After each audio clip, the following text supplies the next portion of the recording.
Labą dieną, buvo techniniai nesklandumai. Šiandien pabandysim pašnekėti su Simu Juodviršiu, žymiu Lietuvos kartingistų. Paklausim apie jo karjerą, ką jis šiuo metu veikia. Tai laukiam, kol jisai pasijungs.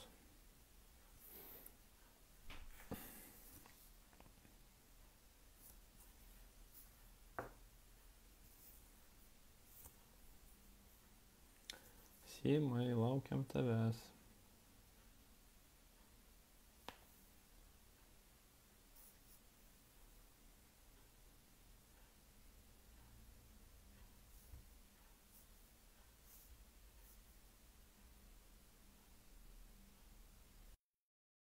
Bandom susijungti.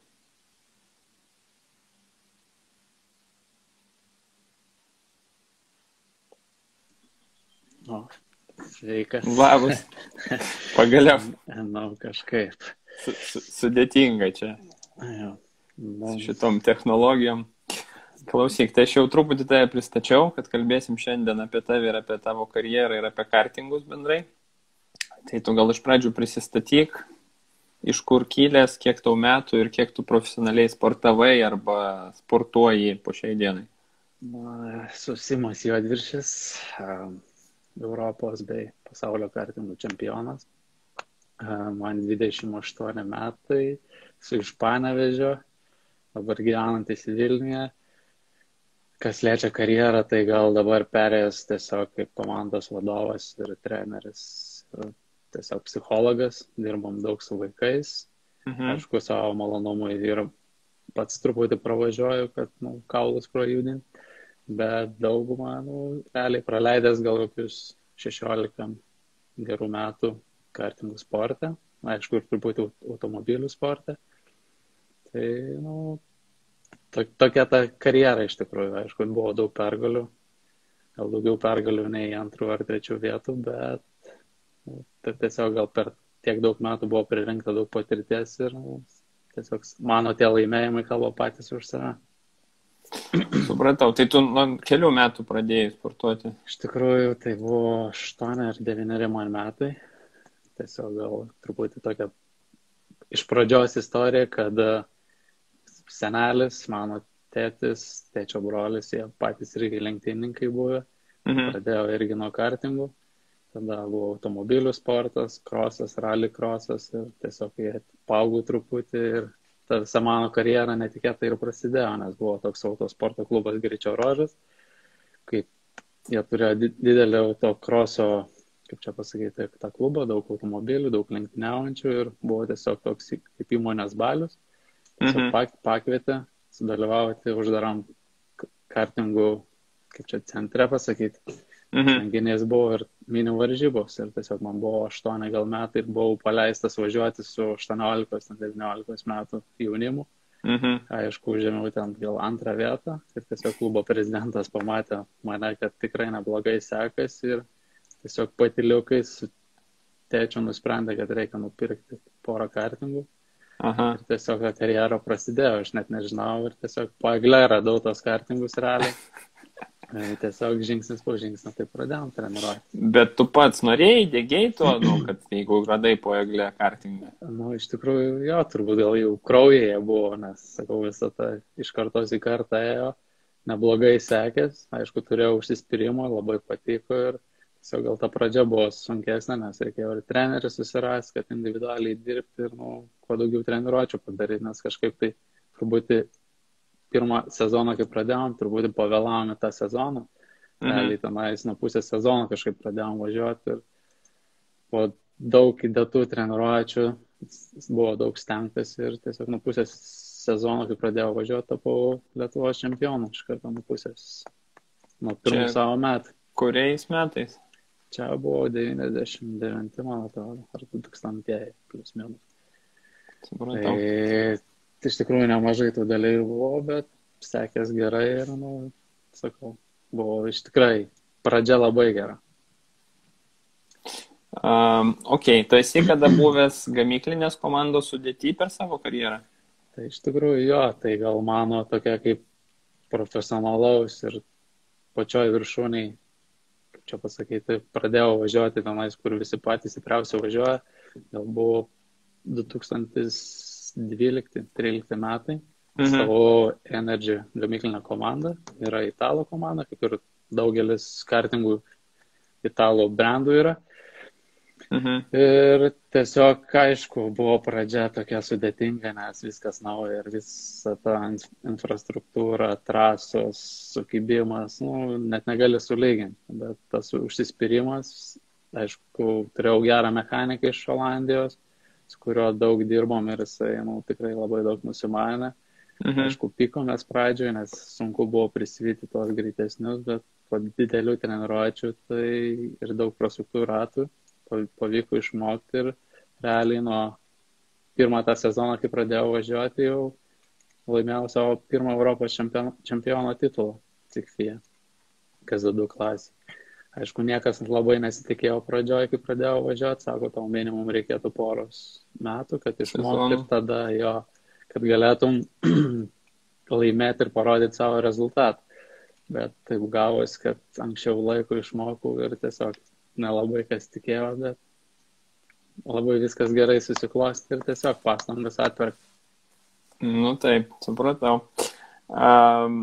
Kiek tu, kai buvo tavo profesionali karjera, kiek tu dienų per metus būdavai namie? Sakykime, prasme, kai, pilnai nesitreniruodavai, ta prasme, diena, kai tu, ne tai, kad pasitreniravai pusę dienos ir grįžai namo, bet tiesiog dienos, kai tu nebūni trasoje arba iš tikrųjų, jeigu taip intensyviai važiuojant, kaip važiuoji tenais Europoje, už gamyklą atstovauji ir panašiai, tų varžybų, tai realiai tu turi kažkur per sezoną 35 varžybos, tai yra 35 savaitgalį, neskaitant jokių testų. Tai jau čia yra daug. Tai čia skaityk 35 savaitės, nes tu vis tiek važiuoji kokį antradienį. Taip, tai dažniausiai realiai imi savaitę. Nes 3-5 savaitės, tai čia nuskridimas, parskridimai visokie ir panašiai ir gauna. Tai realiai, aš realiai būnu kokius 1 arba 2 mėnesius Lietuvoje, realiai namuose, neskaitant tų tokių smulkių grįžimų, kad persidedi, susitvarkai viską ir atgal išskrendi. O, sakau, pagrindinės yra poilsis gruodžio mėnesį. Per pagrindinės šventes ir tai tenais būna ir testai ir visa kita. Tai realiai, toks pastoviai keliauji, nes vis tiek vienoje vietoje nebūna, tai būna išsidėstę po visą Europą, net ir Amerikoje būna varžybų, jeigu profesionaliai važiuoja, tada kviečia visur. Tai realiai tu sėdint lagamino ir praleidi labai daug laiko. Supratau, o dabar šiais metais, sakykime, praeitais, kiek tu su savo komanda kiek savaitgalių, pavyzdžiui, arba kiek varžybų su komanda turi, arba su savo, studentais, mokiniais, kaip juos pavadinti teisingiau? Iš tikrųjų, turiu pagrindinį savo kaip ir vairuotoją, tai yra Kajus Šikšnelis, su kuriuo jau dirbom realiai 2 metai jau geri. Ir jisai, tiesiog su juo dažniausiai susitinku ir dažniausiai laiką leidžiu ir ta prasme, tas grafikas yra toks pat, kaip ir pas mane buvo seniau. Mes realiai praleidžiam didžiąją laiko dalį Italijai, ten kur varžybos, treniruojamės, testuojamės. Nes dabar viskas dar labiau buvo suintensyvėję ir turi būti pasiruošęs dar labiau. Tai yra daugiau treniruotis, kad laimėt. Nes be treniruočių nieko nebūtų. Tai realiai irgi, kas liečia paskutinį praeitą sezoną, tai buvau jaučiu namie gal per visus metus tik porą mėnesių.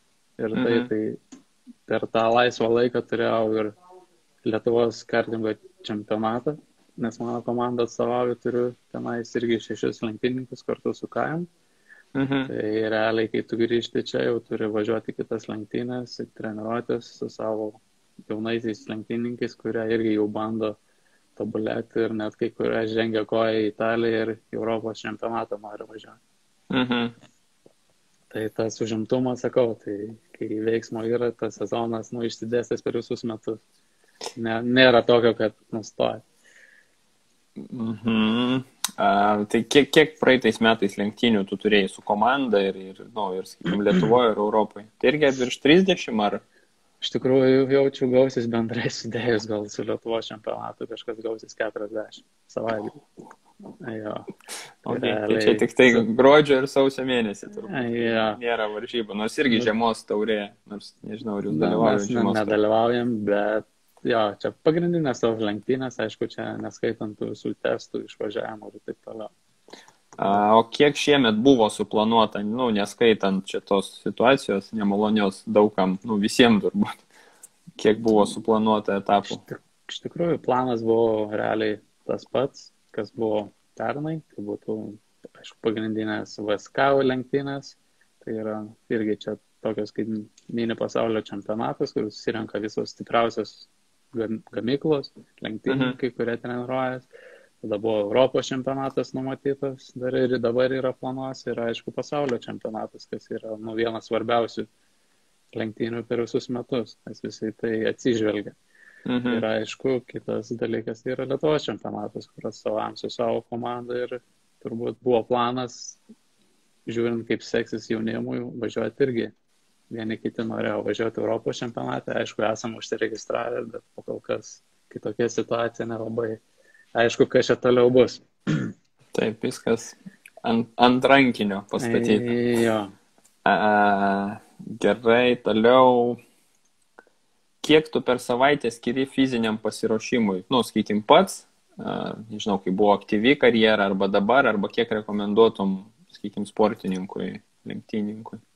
Pas mane turbūt čia toks gyvenimo būdas ir kraujai augęs, kad aš skiriu per savaitę 7 dienas sportui. Po kiek laiko per dieną? Tai yra po maks 1,5 valandos, porą valandų. Tai yra visokios kardio treniruotės, aišku, ir salė. Tiesiog stengiuosi pamiksuoti ir pabėgioti ir kad, ištvermės turėtų organizmas. Tiesiog aš be sporto jau nebegaliu. Jeigu nepasportuoju, tai taip pat kaip ir nepavalgau ir tada prastai jaučiuosi.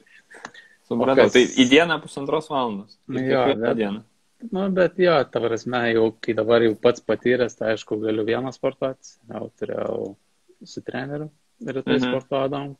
Aišku, ruoždamas, kažkaip labiau gal spausdavau ir negalėdavai labai nusukti, bet ir nemėgėjęs nusukti, kad mažiau daryti, nes tu žinai, kad tu ruošiesi ir stengiasi pasiruošti čempionatui ir nori tiesiog laimėti. O kas liečia jaunimą, tai dabar irgi turim savo trenerį iš tikrųjų.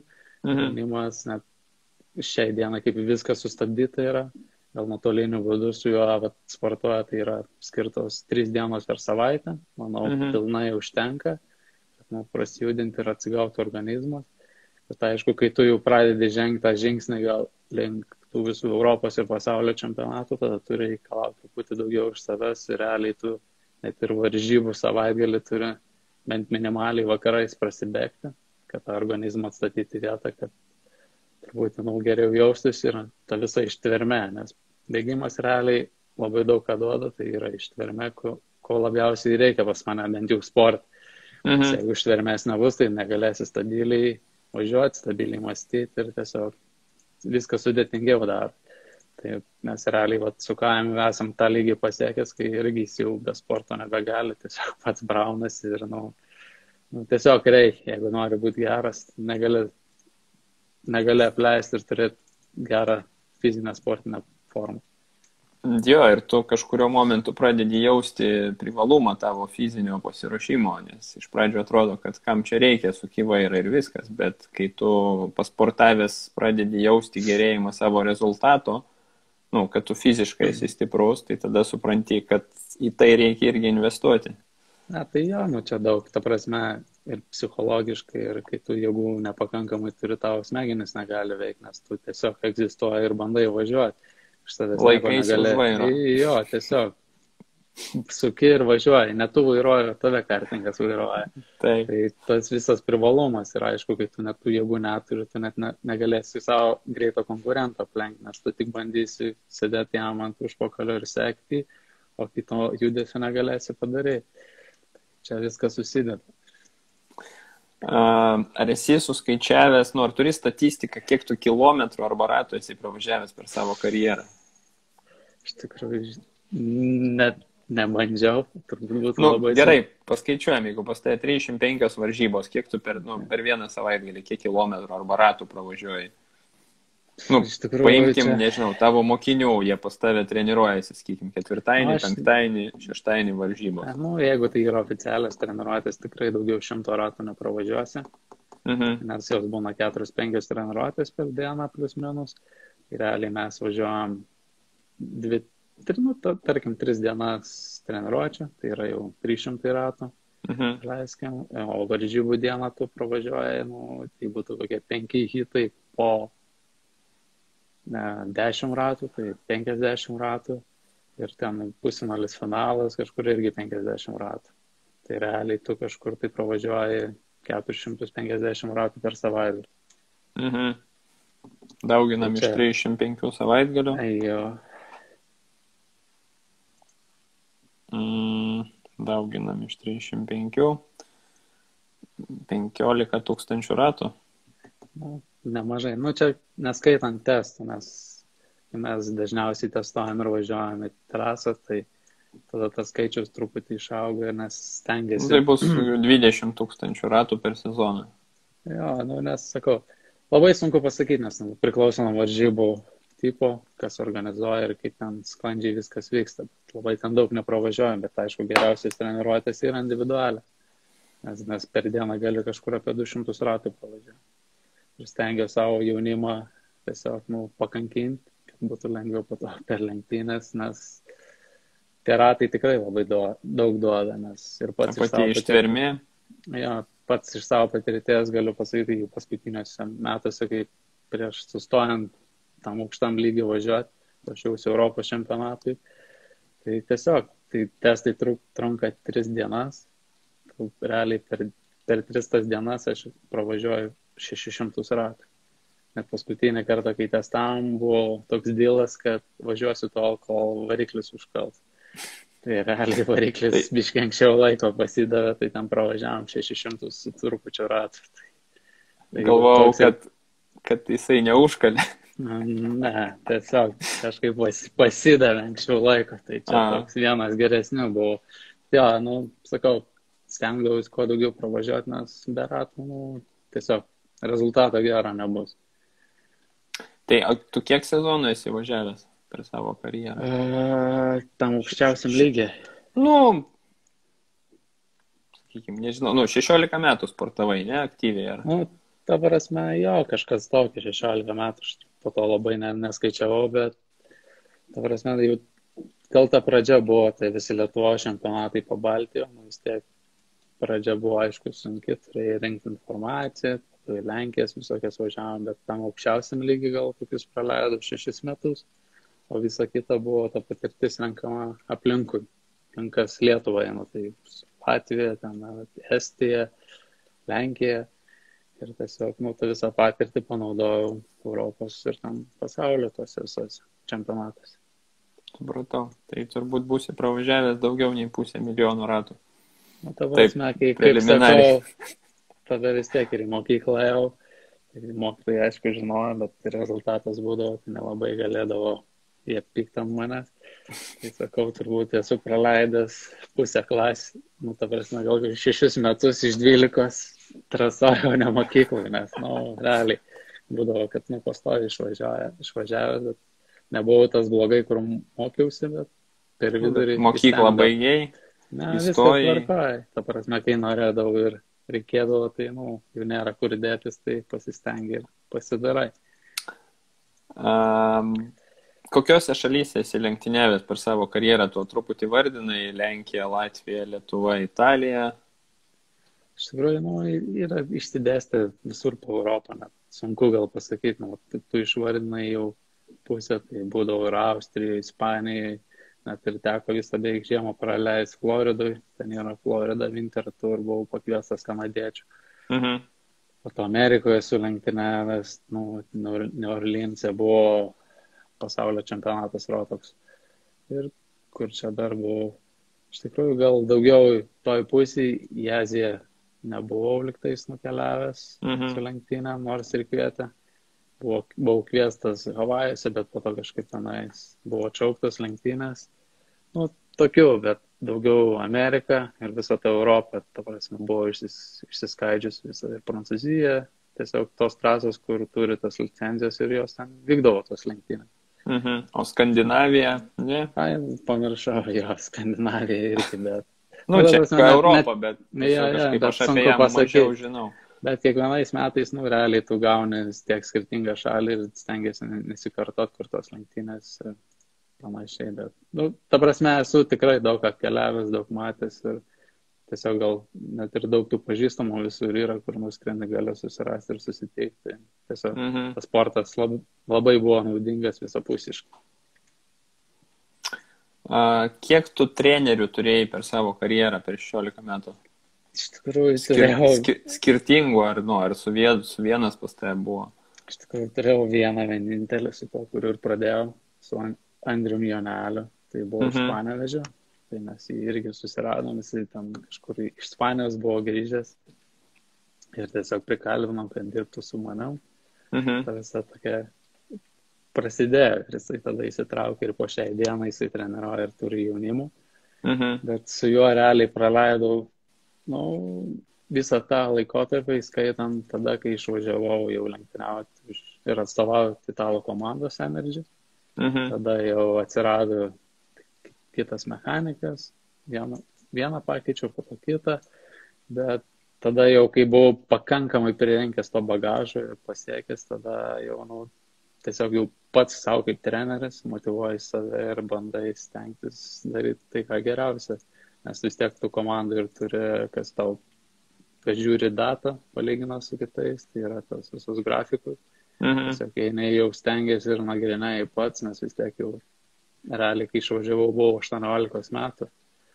Tai jau pakankamai tikrai suaugęs ir protingas ir tu turi vis tiek už save stovėti. Kol jaunas buvau, tai tiesiog klausydavau jo nurodymų. Aišku, ir tėtis kartais padėdavo ir patardavo, bet jis labai nesikišdavo.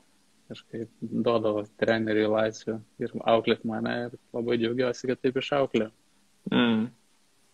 Supratau, o psichologą komandoj turėdavot ar naudodavote, sakykime, psichologo paslaugom būtent savaitgalio metu per varžybas? Iš tikrųjų, man pačiam neteko susidurti. Tiesiog gal pats būdavau savo didesnis psichologas. Stengdavau save visą laiką nuteikti ir dažnai pavykdavo. Bet kas liečia dabar šio laikinį sportą, tai man atrodo, kiekvienas geras lenktynininkas turi psichologą. Truputį palengvino tą dalį ir manau, jis yra reikalingas, nes ypač vaikui būna vis tiek kritinių tokių momentų. Taipogi mes irgi turim komandą psichologą. Aišku, čia kas liečia mūsų lietuvišką komandą, tai yra lietuviška aš ir Kajus. Tai yra Jonas Dereškevičius. Tikrai jisai, didelis autoritetas mums, nes jisai, tikrai viską labai puikiai išmano ir kas liečia psichologinę pusę, tiesiog jisai labai daug Kajui padeda. Ir man labai dažnai, nes daug diskutuojam su juo, tai dabar pamačiau, kad, tai yra sudėdamoji dalis, komandos dalis, be kurios tikrai, ir pernai pasiektas rezultatas, manau, tikrai ir jisai daug buvo prisidėjęs ir, net sunku pasakyti, ką tiesiog reikia jo. Nes aš kiek esu susidūręs ir važiavęs pasaulio čempionatuose, pavyzdžiui, tai yra Rotax Grand Final, kanadiečiai visą laiką atsiveža tokį vieną kaip psichologą. Psichologą turi ir jie realiai tu žiūri į tą lenktynininką, jis yra į jo akis ir matai, kad jis yra nusiteikęs laimėti ir jam neįdomu niekas, jo kitaip nepaveiks. Nes jis yra susifokusavęs, jis yra paruoštas ir jis žino, ką daro. O daugumą pasižiūrė lenktynininkų, jie net, ta prasme, pasimetė, bijo kažko ir taip toliau. Tai čia yra labai pagrindas, kaip tai sutvarko ir sudėlioja tavo mintis. Po šiai dienai tikrai pamačiau, kad tai veikia. Jeigu pats jaunuolis negali susitvarkyti, tiesiog, reikalinga, aš manau, ir tikrai labai praverčia. Tiesiog, kai aš gal pradėjau lenktyniauti, mano tas treneris, komis labai geras buvo, kad jisai mane mokėdavo psichologiškai nuteikti. Tiesiog, kai reikėdavo ir, būdavo tam gal ir gaudavo tų velnių nemažai, bet ne už nieką, o tikrai reikėdavo, bet jisai, mokėdavo. Tai aš labai džiaugiuosi, kad jisai buvo, ir realiai ir mechanikas, treneris, kuris tave mokino, tuo pačiu psichologas per startą, kuris tave nuteikė ir paruošė lenktynėms. Tai tiesiog gal daleisime Europoje, kai tu dabar lenktyniauji, truputį yra kitokia situacija, nes tu turi net realiai 3-4 mechanikus patarėjus, nes tai yra vienas pagrindinis mechanikas, po to yra motoristas, po to yra tas, kur datą prižiūri ir, pavyzdžiui, turi net ir fizinio pasirengimo dabar trenerį. Realiai, jeigu mes Europoje būnam, tai su jaunimu aš toks ir būnu kartais ir kaip ir fizinio, ir prasidėkti, ir palaikyti tą formą, visokias mankštas, nes pats praėjo, ir aišku, psichologai. Tai realiai ta komanda ir išauga, tai yra 5 žmonės, kurie tave prižiūri ir tu tiesiog turi susidėlioti viską ir viską panaudoti. Kiek šiai dienai savo komandoje turi žmonių, tu aišku pradžioje atsakėjai, kad 6 berods. Tai ja, iš tikrųjų, jeigu taip trumpai, tai yra Kristupas Stasionas, tai yra mažiausias lenktynininkas komandos, tai jam dabar, man atrodo, bus 5 metai ir yra. Jis važiuoja su baby kartu, su pačiu mažiausiai kategorijai, bet jisai progresuoja, greitas jaunuolis. Po to jo yra brolis Nojus Stasionas, kuris pernai ir tik pradėjo važiuoti ir tapo vicečempionu. Ir būtų čempionų tapęs, bet truputį paskutiniame etape nepasisekė, bet tiesiog lietus užliejo, jaunuolis nebuvo tiesiog pasiruošęs tinkamai. Po to yra Sirvydas Šimkus, kuris irgi šiais metais perėjo į OKJ klasę, tai irgi ruošiamės ir buvo planas važiuoti Europos čempionatą ir po kol kas jisai yra. Po to yra jo brolis Simonas Šimkus, kuriam irgi neblogai sekasi. Jis yra vienas vyriausių komandai, tai jam dabar 17 metų.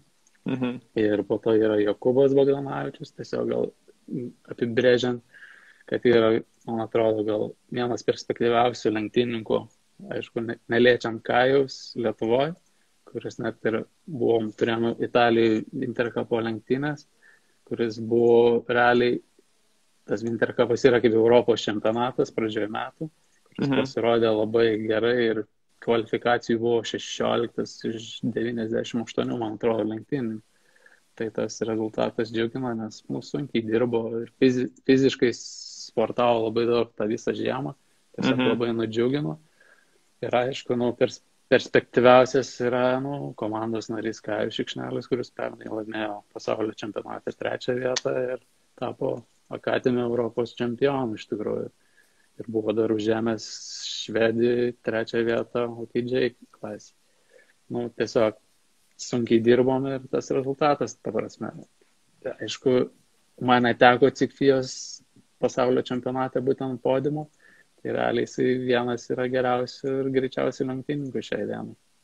Tai gerai, dabar toks trumpas klausimas, kaip ir ne į temą neplanuotas, bet sakykime, žiūrėk, tau reikėjo 16 metų, sakykime, tavo karjera 16 metų, kad tu pasiektum pasaulio ar Europos čempionų titulo. Ir dabar Kajus, jeigu neklystų per 2, gal jis ten iki tol, kol tu tapai jo treneriu važiavo, jisai pasiekė vos negeresnį rezultatą negu tu. Tai ką tai reiškia, kad tavo patirtis surinkta per 16 metų yra, tu ją gali perteikti per porą metų ir pasiekti to pačio rezultato. Iš tikrųjų, gal ir pats aš labai tenais ilgai ir neužtrukau to rezultato, gal pradžioje, kai pats važiavau čia vietoje, gal nebuvo tų galimybių išvažiuoti į tą užsienį. Tai viskas susidėjo gal iš to. Bet kai nuvažiavau, tai man prireikės realiai pusės metų, kad tapčiau Europos čempionu, bet tą visą patirtį dabar perteikiu Kajui, ką esu išmokęs. Realiai, nes jisai yra irgi Lietuvoje važiavęs, tai gal 5 ar 6 metai bendras jo tas važiavimas kartingų. Bet mes su juo jau realiai dirbom. Realiai per vienus gerus metus pasiruošėm ir kitais metais jisai sprogo ir buvo pike.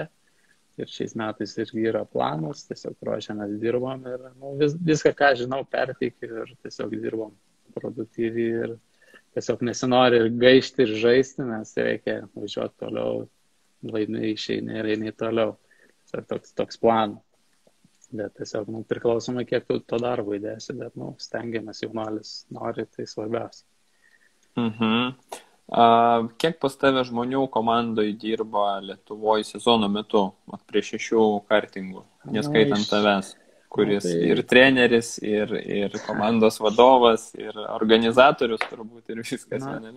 Na, čia, žinot, sunku labai pasakyti, nes realiai, kiekvienas vairuotojas turi po mechaniką vis tiek, nes jis turi prižiūrėti ir ten nesinori, kad kažkas verstųsi per galvą, kad visą laiką viskas būtų paruošta, tai realiai jau yra 6 žmonės be manęs.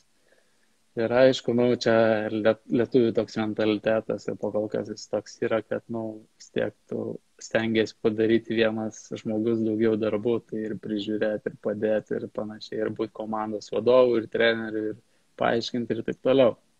Tai pakol kas realiai 7-8 žmonės komandai ir toks ir gaunas, plus vairuotojai 6. Tai komanda, aišku, vis tiek gaunas nemaža, bet kitaip gal neišeina, nes vis tiek tai nėra Europos čempionatas ir panašiai, kur visai kitokie kaštai, nesinori to labai sportą išbranginti, nes jis ir taip brangus. Tai aišku, kokybės svarbi ir visą laiką tai akcentuoju, nes jeigu tenais visi versis per galvą ir nieko nespėsi padaryti, tai irgi nebus nei rezultato, nei kažkas kažko išmoks ir bus tikrai negerai. Tai visą laiką sakau tėvam, kad gali būti truputį brangiau, bet gausit kokybę ir dvigubą naudą, negu apie nieką viskas bus. Taip, išleista krūva pinigų, o rezultato nėra. Taip. Klausyk, turim kelis žiūrovų klausimus, kur vakar buvo paskelbta, kad bus šitas pokalbis, ten kažkaip biškai aš su data suklydau, parašiau, kad kovo 3 dieną. Nieko, viskas yra. Bet tik tai vienas žmogus pastebėjo ir man parašė. Tai linasracing.lt rašo, varžybų diena, kokių turite patarimų kartingų lenktynininkui tai dienai iš savo patirties? O, čia patarimų. Iš tikrųjų. Nežinau, galbūt, pavyzdžiui, maistas, treniruotės, kaip tu sakai, po treniruotės prasibėgti, ką ryte valgyti, pietaut, nepietaut, kaip tavo skrandis veikia varžybų metu. Truputį gal tokį, galiu pasakyti, planelį. Tai visų pirma, aš galvoju, kad yra nusiteikimas savęs, kad tu stengsies padaryti tai, ką moki geriausiai ir tiesiog geriausiam rezultatui, kad neperdegti ir ten nesitikėti, kad ten, laimėsiu čia iš karto. Net negali įdėti tokios minties, kad be konkurencijos laimėsi, nes tu niekada nežinai, kas bus. Po to kitas dalykas tai yra rytinė gal mankšta, nes mes visą laiką darom ir visokie reakcijos pratimai, kad prasijudinti ir būtum tikrai aktyvus ir suprasim, kas vyksta trasoje. O po to, tiesiog žiūri tą visą eigą, net sunku pasakyti iš tikrųjų, priklausomai aišku, kiek esi pasiruošęs pats iš savęs gal. Vienam reikia mažiau, kitam reikia daugiau pagalbos, nes, sakau, su vaikais yra toks dalykas, kad tu turi su kiekvienu skirtingai bendrauti, nes kiekvienas yra skirtingų būdų. Turi viską labai, labai gražiai. Aišku, aš manau, yra labai didelė dalis yra nuteikimas, užvedimas. Yra irgi psichologinis dalykas.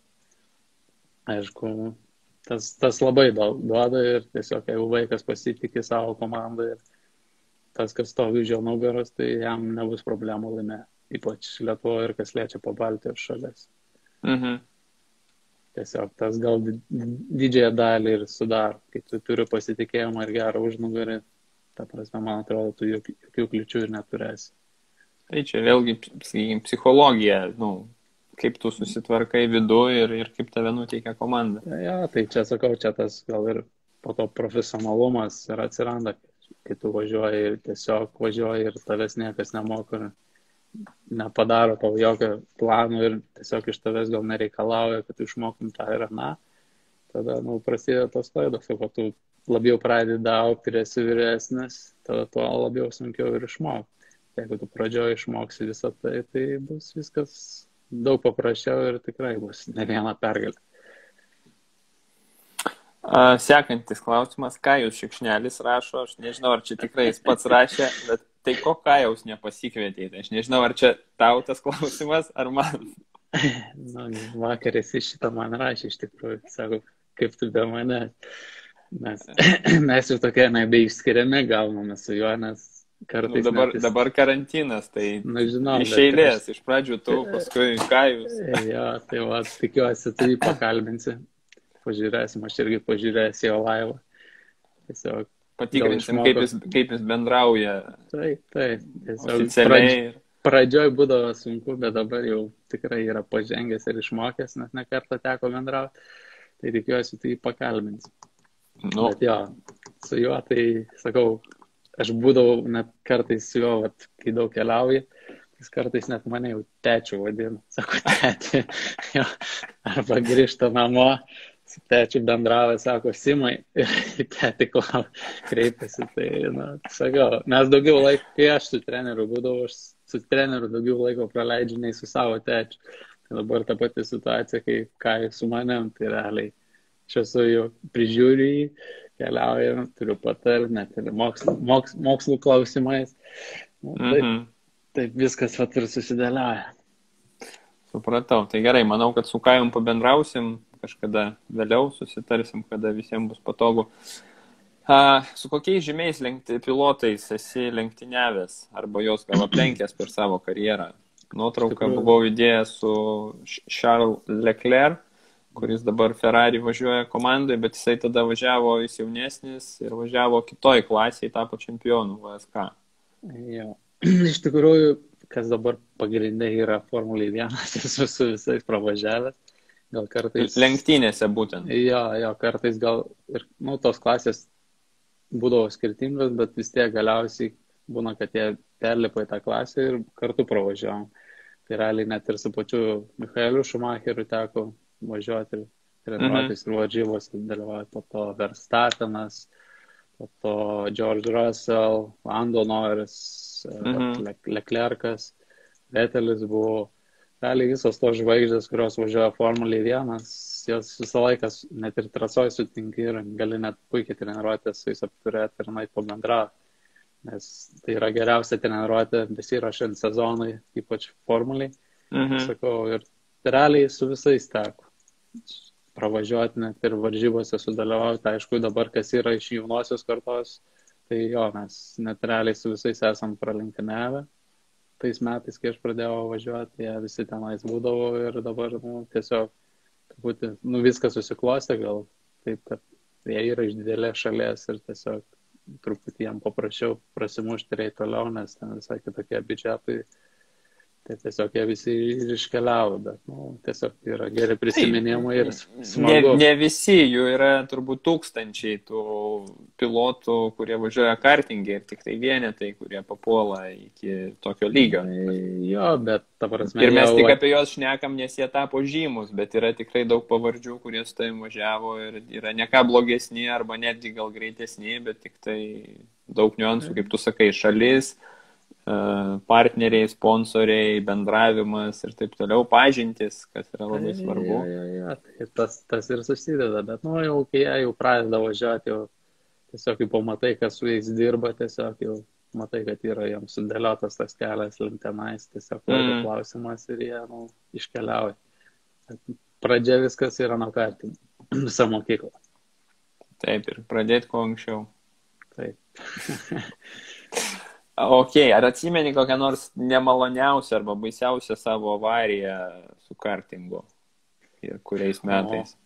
Iš tikrųjų, gal labai tokių skaudžių ir nebuvo.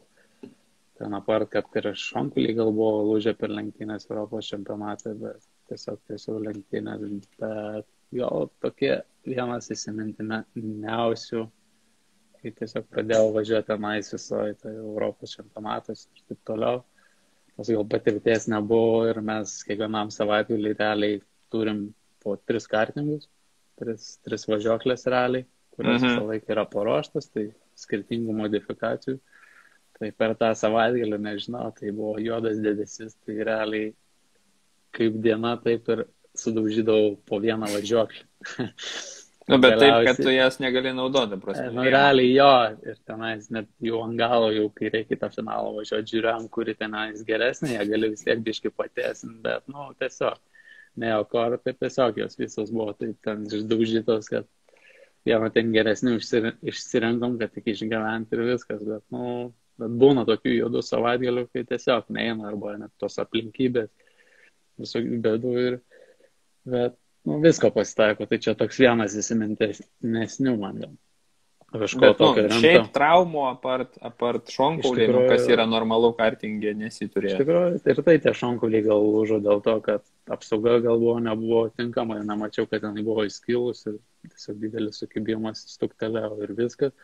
O kas liečia daugiau, tai kažko rimto neturėjau. Nei buvau apsivertęs, ne, tiesiog kažkaip tikrai labai saugiai, nes, visokių incidentų pasitaiko, kad ir iš tikrųjų ir būna, kad, tikrai skaudžiai labai, bet kažkaip viskas ir gūt.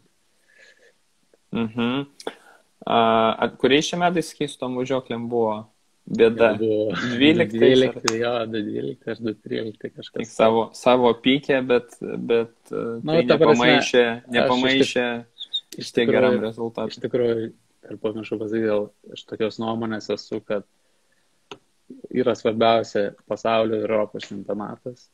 Ir tos visos kitos varžybos ir testai, tai yra gera treniruotė ir tavo pasiruošimas, susidėlioti mintis, išmokti viską ir būti tiesiog tam pike geriausiam Europos ir pasaulio čempionate. Geriau tos visos nesėkmės tegul būna prieš tai, o kai tau tuo lemtingų momentų ateina, tiesiog tegul sekas ir viskas susidėlios kaip turi būti. Tai visko būna, tai aš tokios nuomonės ir ką jau moku, kad nereikia ten gal laimėti tų visų paprastų lenktynių, aišku, jos nėra paprastus, norisi laimėti, bet geriau tegul viskas gerai ir sklandžiai susidėlioja per Europos ir pasaulio čempionatą. Ir po kol kas tai galioja ir puikiai viskas veikia. Tiesiog tai yra gera treniruotė ir mokomės, ruošiamės. Ok, toliau. Kokia pati geriausiai įsimintiniausia pergalė arba podiumas ir kuriais metais? Turbūt irgi 12 arba 13 bus. Iš tikrųjų, jo, tai, pavyzdžiui, tas pirmas Europos čempionatas, kaip laimėjau, tai ten irgi buvo labai, iš tikrųjų, trumpai pasakius, neįtikėtina, nes varžybos buvo sunkios, ir lietus, ir saus, ir panašiai. Ten pusfinalį startavau gal vidury kažkur, tai 20. Ir tiesiog taip viskas susidėliojo, kad pusfinalį baigiau pirmu ir tiesiog viskas krito labai gerai ir finalę startavau puikiai iš pirmos vietos, laikiau gerą greitį, kiti pradėjo dar lenktyniauti ir tiesiog nuvažiavau nuo jų. Taip viskas labai puikiai susidėliojo ir greitis buvo ir ant savęs truputį buvau supykęs, kad reikia pasistengti pavaryti. Ir tiesiog tokia keistas net rytas buvo, nes taip nebūdingai iš tikrųjų net ryte prabudau, sapnavau ir galvojau, kad taip keistai net buvo prabudęs, jaučiuosi kažkokia įdomi diena bus. Ir tiesiog tai viskas susidėjo, kad tiesiog nerealiai ir dar savo ten buvusiam mechanikui, kuris tenais realiai prižiūrėdavo tą mūsų visą techniką, fūrą ir taip toliau. Prieš finalą jam sakau, prieš finalą sakau, pasim markerį, sakau, yra timetable, sakau, prize giving ceremony, sakau, pasibrauk šitą, sakau, ateik į apdovanojimus. Tas nusijėkė, galvoja, čia prikolas. Žiūriu, pasibrauk ir po to laimėjau ir jis ateina, sako, čia, sako, pavariai. Tai tokia įsimintiniausia. Turėjai nuojautą, ne, ir jau. Jo. Ir aišku, nuo ryto buvai nusteigęs. Jo, sakau, taip atsibudau ir tokia net rytas įdomus, keistai jaučiuosi ir tiesiog buvo nerealiai. O kas daugiau liečia, tai aišku, tas gal pasaulio Protox Grand Finals, kuri vyksta kiekvienais metais, kur susirenka iš viso irgi pasaulio, su visais vienodais kartingais važiuoja. Tai realiai gal iš 3 karto pavyko laimėti, nes visą laiką būdavau greitas, bet nepavykdavo. Tai vyko Amerikoje, New Orleane. Ir tiesiog irgi buvo tokia viena įsimintiniausių pergalių, nes vis tiek važiuoju tarp geriausių lenktynininkų, trasa nauja, nes negi kartą nesitreniravęs ir tiesiog viskas, tai buvau užsimotyvavęs ir tiesiog tai galvojau, kad turiu stovėti ant pirmos vietos ir tiesiog pavyko ir tiesiog labai įsimintina ir labai džiaugiuosi, kad pavyko laimėti. Šaunuolis. Turi gerą užsispyrimą, prasme. Teisinga. Apie pergalės pašnekėjom, apie simuliatorius. Man įdomu tavo nuomonė treniruotės ant simuliatorių. ar pats naudojai, ar naudoja tavo jaunuoliai, studentai ir, kam naudojai, pavyzdžiui, jeigu naudojai, kaip treniruotę pojūčiam ar susipažinimui su trasa? Iš tikrųjų, mano nuomonė, kad tokia, kad aišku, yra gal pigiau nei turėti testus trasoj, bet kas liečia susipažinimą su trasa, tai yra labai gerai, nes tiesiog tu gali daugiau ratų pravažiuoti ir tau tai mažai kainuoja. Išmoktas visus posūkius, plus minus jau žinai, kokia ta trasa bus. O kas liečia tais visais pojūčiais, tai mano nuomonė, tai nekokia, nes vis tiek, kai tu atsisėdi, viskas visai kitaip veikia, taip pat kaip ir su KM bandėm Formulę 4 šiais metais.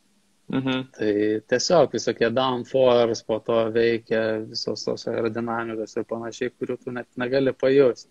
Bet aišku, mes sėdėjom irgi simuliatoriuose, važiavo jisai, trasą išmoko puikiai ir realiai per dieną labai buvo geras rezultatas pasiektas. Tiesiog reikėjo tik susipažinti su tom visom prispaudžiamosiam jėgom, kurios veikia. Viskas tiesiog puikiai buvo. Tai simuliatorius, ką duoda, tai tiesiog susipažinti su trasa ir tiesiog atsiminti, koks posūkis po kur eina, koks tam nusukimas, nuolydis, viražas ar ne, ir kokie bortai, tas labai puikiai. Bet čia didelė dalis tavo treniruotės, jeigu tu atvažiuoji naują trasą ir tau reikia susipažinti su trasa, su nuolydžiais, stabdymo taškais, kaip tu sakai, šitie bordiūrai iškylę, neiškylę, gali išleisti, negali išleisti, labai daug niuansų. Tai... Na, tai čia, aišku, tai čia yra realiai tavo koks 60% darbo, ką tu įdėsi ir ką tu prasuksi, nes tu vis tiek turi atmušti ir stabdymo savo tašką, žinot, kur tau stabdyti, kada realiai net ir bėgis gali pasikoreguoti, pasižiūrėti, kad žinot, kur tau jungti. Tai ne, jisai didelę naudą duoda, bet vis tiek, kai tu atsisėdi važiuoti ir, automobilis jis reaguoja visai kitaip. Ir tiesiog turi ir per pras, bet jau yra tas žingsnis padėtas, nes tu žinai tą trasą ir tau yra daug paprasčiau. Tai po klausimų čia net nėra ką ginčytis, tiesiog yra jisai naudingas ir pigiau nei tau suktratus ten testuotis, kur vienas ratas labai tikrai brangiai kainuoja ir jeigu padarysi avariją, dar daugiau kainuos, o tu tiesiog gali savo padaryti laisvų laikų čia vietoje ir pasiruošti. Taip. Toliau, kokį filmą rekomenduotum visiems pažiūrėti, nebūtinai autosporto temą?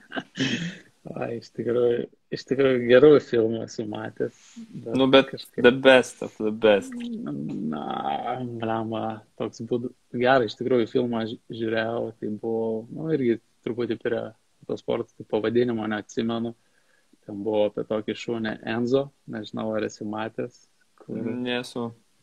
Tiesiog su pavadinimais man truputį sunku, bet ten vienas geriausių buvo, gal kada pasidalinsiu. Ir tikrai labai toks ir jautrus, ir geras buvo. Tai bet susijęs su autosportu, ne? Truputį jo, tenais, kai atstovavo Ferrari komandai ir tiesiog toks truputį sporto ir labai jautriai gali sureaguoti tenai. Pasidalink. Ašarą nubėga. Pasidalink kur nors, kad visi pamatytų. Okay. Tai su klausimais kol kas viskas. Dabar blitz klausimai bus. Okay. Pasiruošęs? Du variantai, vienas atsakymas. Tai filmas ar knyga? Knyga. iOS ar Android? iOS. Adidas ar Nike? Nike. GT3 ar LMP3? LMP3. Ok. Palanga 1000 km ar Nürburgringas VLN 4 valandų varžybos? Antras variantas. Ok. Niki Lauda ar Ayrtonas Senna? Senna. Spider-Manas ar Batmanas? Batmanas. Sausas ar pusiau saldus? Pusiau saldus. Rallycrossas ar driftas? Rallycrossas. Sabonis ar Marčiulionis? Sabonis. Formulė 1 ar WRC pasaulio ralio čempionatas? Formulė 1. McDonald's ar kebabinė? McDonald's. Tai kol kas viskas. Okay. Tai va, tai ką, Simai, ačiū tau už pokalbį. Tikiuosi, kad daugam bus naudinga informacija jauniems lenktynininkams, kaip pasiekiami rezultatai, kiek tai trunka, kad per metus to pasiekti negalima, kad jie įsivaizduotų. Ir manau, jeigu jie turės klausimų, tai parašys tau tiesiogiai.